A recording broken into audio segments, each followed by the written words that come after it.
আমি বলতেছি যে নির্বিঘ্ন নির্মোহ যে নির্বাচনী এলাকা ৮৬ সনে গঠিত হয়েছিল, যেটাতে কোনো প্রতিবাদ করা ছাড়া বাংলাদেশে কোনো প্রতিবাদ ছিল না, সেইটাতে ওই যেটা ভোটারের ভিত্তিতে হয়েছিল, নির্বাচন কমিশনের যেহেতু কাজ ভোটার নিয়ে চিন্তা করা, সেইটাকে পুনর্বহালের জন্য আমাদের দাবি।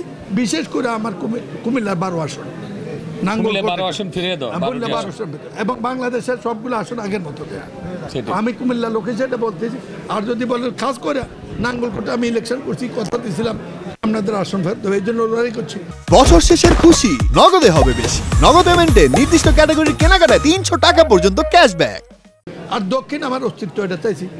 আর যদি নির্বাচনের কথা বলেন, আমি সদরের লোক, আমি জন্মগত কোতার লোক, আমরা ১০০০ বছর এনে বাস করি। সুতরাং এই আসনে গতবারও নমিনেশন পাইছি। ভবিষ্যতে দল যেখানে চায়, আমি যেখানে পছন্দ করি, চাবো, দল দিলে হবে। এই নির্বাচন আমি করবো, এই ইস্যুতে আমি লড়াই করছি না, আমি লড়াই করছি। কমিশন লাগে আনুষ্ঠানিক কোথাও হয় নাই, আমরা এই স্মারকলিপিটা পাঠাবে।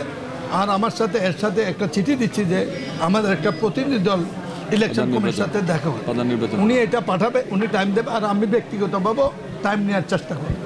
যেহেতু আঞ্চলিক অফিস আছে, ওনারা ব্যাপারটা জানে, নতুন কমিশন অফিসিয়ালি ওনারা এটা জানায়, আমি টাইম চাবো।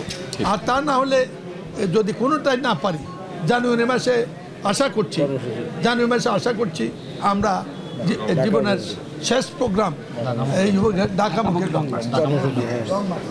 নির্বাচন কমিশন অভিমত যদি ১ মাসের মধ্যে আমরা টাইম নিতে না পারি, তারাই সেদিনে চক্রান্ত করে অন্যায়ভাবে এটা করেছে। সেটা কাগজ দিয়ে পত্র দিয়ে আইনি নোটিশ যাবে।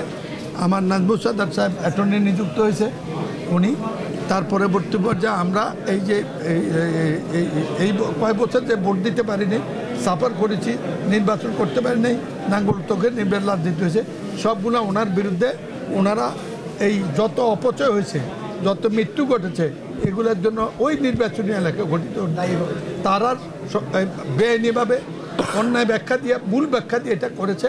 সেটা আইনগতভাবে আমরা মামলার জন্য নোটিশ দেবো, এটা আদালত বিচার করবে।